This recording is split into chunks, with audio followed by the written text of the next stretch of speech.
السلام علیکم ورحمۃ اللہ وبرکاتہ۔ معزز خواتین و حضرات، سرور کائنات صلی اللہ علیہ وسلم کی احادیث مبارکہ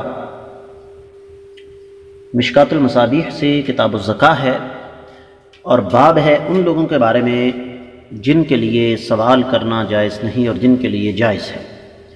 1854ویں حدیث ہے کتاب میں، وعن عبداللہ بن عمر رضی اللہ تعالی عنہما قال قال رسول اللہ صلی اللہ علیہ وسلم ما يزال الرجل يسأل الناس حتى يأتي يوم القيامة ليس في وجهه مزغة لحم،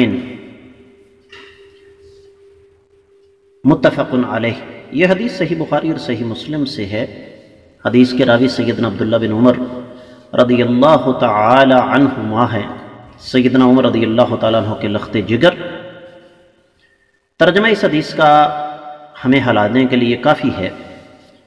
فرماتے ہیں کہ کائنات کے امام صلی اللہ علیہ وسلم نے ارشاد فرمایا کہ جو آدمی مالی استطاعت رکھنے کے باوجود لوگوں سے سوال کرتا رہتا ہے، قیامت کے دن وہ اس حالت میں آئے گا کہ اس کے چہرے پر گوشت بالکل نہیں ہوگا۔ میں اس سے پہلے 12 دفعہ یہ بات عرض کر چکا ہوں کہ چونکہ ہماری تربیت نہیں ہے، اور اس تربیت کے نہ ہونے کا نتیجہ یہ ہے کہ ایک طرف ہمارے ہاں پیشہ ور بکاریوں کی بھرمار،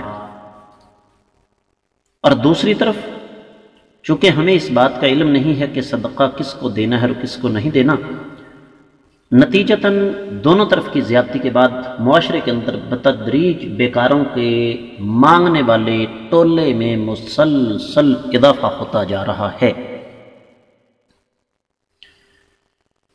تربیت ہونی چاہیے عوام الناس کی۔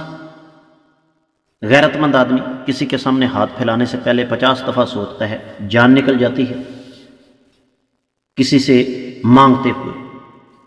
لیکن ایسے لوگ موجود ہیں جنہوں نے اپنی غیرت ختم کر رکھی ہے، ضرورت مند بھی نہیں، حاجت مند بھی نہیں، مانگتے ہیں۔ صورتحال یہ ہے معزز خواتین و حضرات کہ ہمارے سامنے ایسی مثالیں موجود ہیں، معاشرے میں بے شمار ایسی مثالیں موجود ہیں کہ لوگ مساجد کے نام پر چندہ مانگ رہے ہیں اور کوئی مسجد نہیں ہے، پیشہ بن گیا ہے، یہ پروفیشن بن چکا ہے۔ تو اس حوالے سے ہمیں یقینی طور پر غور و فکر کرنا چاہیے، اور دونوں طرف تربیت کی ضرورت ہے، دینے والوں کی بھی اور لینے والوں کی بھی۔